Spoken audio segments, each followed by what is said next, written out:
그러니까 발이 이렇게 있을 거 아니에요. 발이. 요걸 이렇게 접는 거예요.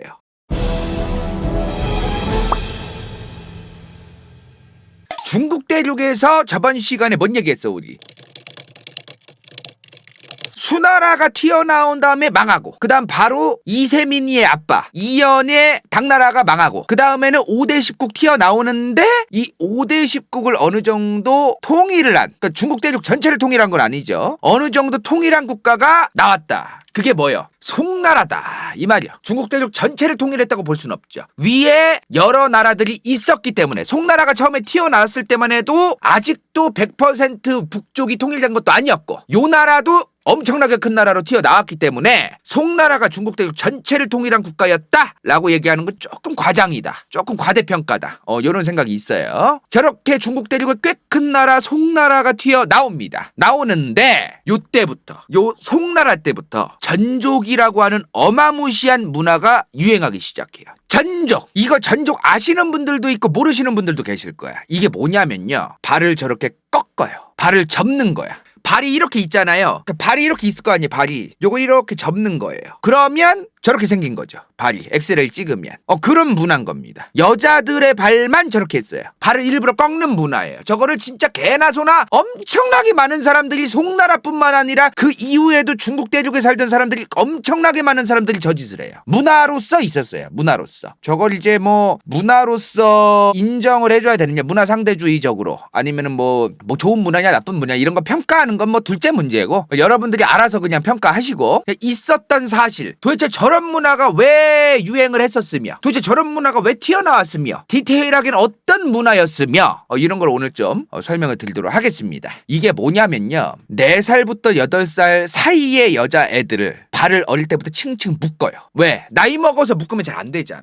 어릴 때 뼈가 유연하고 성장기부터 발이 일부러 꺾이면서 자랄 수 있게끔 어릴 때부터 애기들의 발을 칭칭 감는 거예요. 당연히 애기들은 난리치지. 아파 죽을 것 같은데. 저거를 어른들의 입장에서는 이걸 해야 좋은 거다, 이렇게 묶어야지 너가 이쁘고 여자가 될 수 있고 뭐 좋은 거다, 이런 얘기를 주장창 했겠지 어른들은. 근데 어린 애들이 그런 생각이 뭐가 있어. 4살에서 8살밖에 안 된 애들한테 그거를 아프기만 하지, 걔네는 그걸 어른들의 어떤 여러 가지 사회 문화적인 그런 것 때문에 애들을 어릴 때부터 막 연병 난리를 쳤던겨.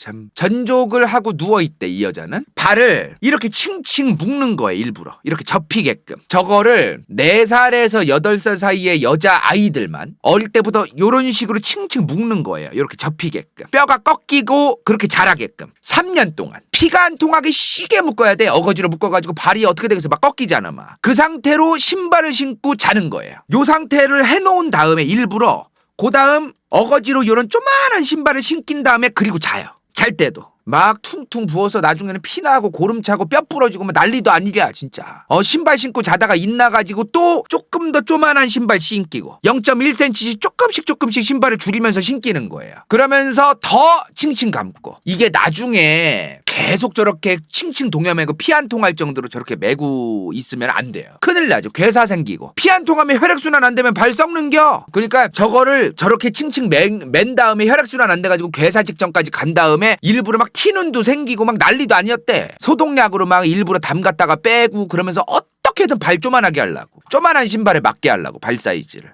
발을 보면은 이제 전족을 한 여잔데 나중에 이제 성인이 되었을 때 발을 보면은 이렇게 발을 이렇게 접는 거죠. 발을 이렇게 돼 있던 걸 이렇게 접는 것도 있는데, 한편으로 발가락도 안으로 접히게 하고. 근데 저거를 청나라 때 엄청나게 많은 여자들이 저걸 했었어요. 청나라 때는. 송나라 때 시작했던 저 전족 문화가 발 사이즈가 저게 몇 가지 줄였다고 하냐면은, 제가 지금 신발을 270 신거든요. 270이면 뭐야? 27cm죠? 저걸 100에 맞게 하려고 했대요. 100. 신발 100 사이즈에 맞출 때까지 계속 줄이는 거야 저걸. 이게 송나라 때 유행이 시작됐는데 송나라에서 끝나는 게 아니라 명나라, 청나라 때까지 쭉 갑니다. 쭉 가. 이게 언제 많이 사라지냐면 문화대혁명 때. 문화대혁명이 엄청나게 많은 과거 문화 유산들을 개박살내죠. 그 중에 하나가 전족도 있던 거예요. 중국이 중화인민공화국이 되고 난 다음에는 거의 나이가 굉장히 많으신 분들이 저걸 많이 하고 있었거든요. 그때 문화대혁명 때 홍위병들이 막 할머니들 끌고 와가지고 막 과거의 문화에서 아직도 헤어나오지 못하고 찌드는 새끼들 그러면서 막 끌고 나오고 난리도 아니었냐. 저 전족한 할머니들 데리고서 막 그때까지도 중화인민공화국이 등장했던 1949년 이후에도 전족을 했던 여자들이 있기는 있었다는 거죠. 없어진 지 그렇게 오래된 게 아니라는 거예요, 이게. 도대체 이런 문화가 왜 유행했느냐 그러면. 이런 말도 안 되는 문화가. 그게 이해가 안 된단 말이야. 이유 없는 역사는 없죠. 물론 우연도 있지만 문화 역사적으로 추정컨대 동양뿐만 아니라 서양에도 과거의 고대 중세에는 남성 중심 사회였죠. 그러다 보니까 결혼을 할 때 여자가 좀 조용하고 얌전해 보이고 말도 좀 조근조근하고 그 이미지가 있는 거야. 이미지가 막 이런 남성 중심 사회에서 남성과 굉장히 대조되는 이미지가 여자한테 많아야 된다. 여자가 남자 같으면 안 되고 남자랑 정반대여야 되고 우리가 지금 2021년에도 남자답다 남자 같다 어우 상남자다 이럴 때는 뭔가 수염도 막 이렇게 있고 막 이런 거 있잖아. 그거에 정반대여야 되는 거야. 전부 다. 그 정반대가 좋은 거다. 여자는 남자의 정반대일수록 좋은 거다. 이런 문화가 계속해서 생기는 거지. 이제 그런 문화가 생기다 보니까 여자는 항상 남자보다 작고 아담하고 얌전하고 이쁘고 동시에 발도 작아야 되는 거예요. 미의 기준이 돼버린 거야 이게. 발이 쪼만하고 신발도 쪼만하고 총총총총 쪼만하게 조곤조곤 걷고 이래야 이쁘고 좋은 거다. 지금도 왜 이런 분들 있어요. 남자분들 사이에서도 신발이나 운동화 같은 거 샀을 때 발이 작아야 신발이 이쁘다. 이런 분들 있죠. 지금도 있어요 그런 게. 물론 그런 거로 시작한 건 아니겠지만 옛날에도 그러한 어떤 미의 기준으로서 있던 거죠 저게. 저 때는 발이 작아야 이쁘다라는 게 있었던 거예요. 미적 기준으로. 이게 당시에 처음에는 상류층에서 시작해요. 상류층에서 시작해. 유럽에서 코르셋 이제 이빠이 해가지고 이제 막 숨막혀서 셀프로 막 죽고 막 숨막혀서 죽는 막 그런 여자들도 막 있고 그랬어요. 그런 거 마냥 상류층에서 먼저 이 전족 같은 게 유행을 하는 거야 일단은. 마치 그 종교 마냥 그런 거 있잖아요. 막 내가 일부러 막 그 신을 위해 개고생하고 고행을 하고 그러면 신에게 더 가까이 가는 것 같고 뭔가 내가 좀 더 좋은 사람이 되는 것 같고 막 이런 느낌. 그런 거 마냥 전족을 하면 내가 좀 더 여성스러워지고 여자로서 이런 행동을 하는 게 당연한 거고 더 나은 여자가 되는 거고 뭐 이런 문화가 있는 거야. 문화가. 지금도 뭔가 그 부자들 상류층들 이런 사람들이라고 불러지는 그런 사람들이 뭐 한다 그러면 따라하고 싶잖아. 그런 것처럼 당시에도 그런 게 있었다는 거예요. 상류층이 자꾸 저 발을 전족을 하니까 어떤 일반 평민들도 저런 걸 따라하고 싶고 막 이렇게 만연해져 갔던 거죠. 이게 전족과 관련되어 있는 문서라던가 내용이 청나라 시절 때 기록이 많아요. 최근이니까 그나마. 옛날에 동파육으로 유명한 그 소동파 아저씨 알지? 소동파 아저씨. 송나라 시대 8대 문장가로 불리던 소동파란 양반이 있어. 동파육 장시자라는 설이 있는 아저씨잖아 이 아저씨가. 이 아저씨가 기원 후 1037년에 태어난 아저씨야. 1037년 사람인데 이 양반이 전족에 대해서 문장에다가 이렇게 써. 우리가 항상 근데 내가 이 얘기 하기 전에 미리 얘기하자면 우리는 항상 그 시대에 가가지고 봐야 돼요. 솔직히 예를 들어 이런 거야. 지금 2021년에 그 여자분들 배꼽 드러나는 옷 입기도 하죠. 요새 유행하더만. 나 대학생 때만 해도 그런 분들 거의 없었거든요 사실은. 그리고 그런 걸 보면은 과거의 할머니 할아버지 세대들이 보면은 얼마나 혀를 끌끌 차겠어. 근데 우리가 지금 2021년에 하는 행동들이 한 2221년에 가가지고 그 세대가 2021년을 보면은 와 옛날에 2021년 존나 미개했다 이럴 수도 있는 거야. 이런 것도 우리가 좀 감안해서 좀 바라볼 필요가 있어요. 이게 소동파가 지 글로 이렇게 남겼어. 아름답고 향기 나는 연꽃 같은 걸음이다. 전족을 발을 쪼만하게 해가지고 그 쪼만한 전족 신발을 신고 총총총총 걷는 여자를 보고 아름답고 향기 나는 연꽃 같은 걸음이다. 두 발로 서려고 하는데 그러니까 신발을 신으면은 발이 이렇게 되니까 저렇게 해가지고 신발을 신으면은 걷다가 넘어지기도 하는 거예요. 근데 그 넘어지는 것도 이쁜 거야. 두 발로 서려고 하는데 넘어지는 가녀린 모습을 봐라. 손바닥 위에 올려놓고 봐야겠구나. 조금 성적인 표현일 수도 있겠어요 이게. 어떤 제대로 못 걷고 그런 모습조차도 가녀리고 연약하고 뭐 그런 거야. 그런 느낌이 그런 게 유행이었대. 우리나라에서 지금까지도 엄청나게 빨아제끼는 그 주자학의 어떤 그 상징 추희.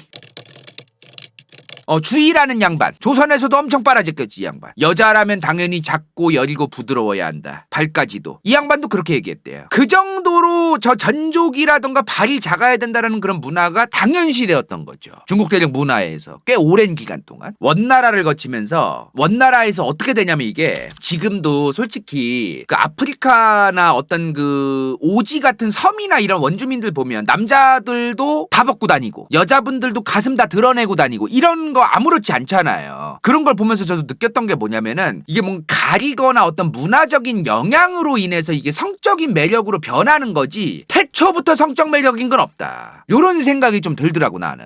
그런 다큐멘터리 볼 때마다. 그러니까 원나라 시대를 거치면서 발이라는 부위가 어떤 남자의 생식기나 여자의 가슴이나 생식기 마냥 굉장히 은밀한 부위로서 인식이 되어가요. 중국 대륙 문화에서 원나라에서. 그러니까 이게 성적인 부위가 되는 거야. 발이. 문화적인 요소가 성적 매력인 게 굉장히 크다. 이런 생각이 좀 많이 들더라고. 물론 저는 2021년에 지금 살고 있는 사람이니까 당연히 가려야지 나는. 어떡해.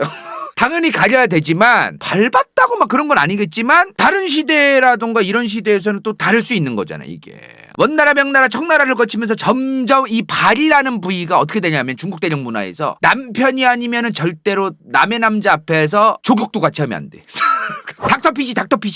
닥터피쉬에서 같이 이제 부부 동반으로 같이 가서 이제 발 담그고 아우 요새 뭐 아들 딸 요새 어떻게 대학 잘 가서 이러면서 수다도 떨고 그래야 되는데 저 때는 그러면 안 되는 거야. 남의 남자 앞에서 발을 보이면 안 되는 거야. 절대 닥터피쉬 같이 못하고 막 남의 집안 자기가 결혼한 여자가 아닌 다른 집 여자의 그 발을 보면은 성범죄자 뭐 이렇게 됐대요. 원나라 명나라 거치면서 막 배우 이경영 씨 나오는 영화 보면은 그 좀 술을 조금 추잡하게 먹는 그런 장면 나오잖아요. 뭔 말이냐. 그런 거 마냥 옛날에는 중국 대륙에서 명청시대에는 그 유흥가에서 기생들이 그 전족하고 신고 있던 신발 있을 거야, 신발. 그 신발에다가 술을 담아서 먹고 그랬대. 그래서 중국 역사에서 청나라 때도 결혼할 때 상대방의 집안이라던가 뭐 신분이라던가 뭐 이런 것도 봤겠지만 여자를 볼 때는 발 사이즈를 물어봤대. 그래서 실제로 되게 웃긴 게 뭐냐면은 청나라 때는 딸내미가 발 사이즈가 작아야 신분이 높은 사람한테 시집갈 수 있는 거야. 발 사이즈가 조금 크면은 신분이 높은 사람이라든가 이런 사람을 만날 수도 없고 막 그런 게 있었대요. 참 뭐 별게 다 생겼어 그죠? 이게 그리고 웃긴 게 뭐냐면은 청나라 때 조금 그 상황이 조금 이상하게 흘러가는데 청나라는 국가 단위에서 정부가 전족을 하라고 한 게 아니에요. 당연히 그렇게 솔직한 얘기로 저걸 막 정부가 여자들은 발을 접어야 됩니다 뭐 이러는 것도 좀 이상하잖아. 근데 이게 명나라 때도 전족이 있었을 거 아니야. 명나라 한족의 국가였던 그 명나라 때도 전족은 있었을 거 아니에요. 그게 청나라까지 이어졌겠지. 근데 청나라는 황제가 누구야? 여진족 만주족이잖아요. 청나라는 여진족 만주족이잖아. 한족들이 청나라 때 우리 한족의 문화를 지켜내야 된다 이러면서 더 전족을 했대. 전족을 계속해서 우리는 우리의 문화를 지켜내야 된다. 뭐 이런 식으로 간 거예요. 어떤 느낌인지 아시겠죠? 그러니까 이런 게 있었던 거죠. 그럼 청나라가 막 변발, 황비용 같은 거 막 그 보면은 머가리 막 다 밀어버리고 막 그런 거 있잖아요. 막 변발 청나라 때 그런 거 막 청나라가 강요했잖아. 막 하라고 한족들한테도. 그러니까 한족들은 안 하고 싶어도 하잖아. 그러니까 우리는 그래도 전족도 할 거다. 막 이렇게 된 거지. 뭔 말인지 이해되시죠? 어떤 상황적인 것도 영향이 있어서 송나라, 원나라, 명나라를 걸쳐서 청나라 때까지 유행했던 이유가 이러한 이유 때문에 계속해서 유지가 되지 않았을까라고 문화 역사적으로 추측 또 분석할 수 있겠다. 나중 가서 이제 신해혁명의 주역 순환 이 양반도 이제 신해혁명 이후에 애들아 이제 전족하지 말자 전족하지 말자 이렇게 얘기를 했대. 순환도. 근데도 이제 계속 하는 거지 막. 솔직히 하지 말라고 이 양반이 하지 말란다고 원래 하던 거를 뭐 갑자기 안 해? 이제 본격적으로 1949년 중화인민공화국이 수립된 이후에 중국 공산당이 강력하게 전족을 금지합니다. 그러면서 중국 대륙에서 전족이 많이 사라져요. 유물도 부시던 문화 대혁명인데 뭐 전족이라고 하게 냅뒀겠어? 그죠? 그렇게 전족이 이제 중국 대륙에서 점차 사라지기 시작했다. 여기까지. 이번 영상이 볼만했다면 좋아요와 구독, 재미없었다면 이건 재밌을지도 몰라.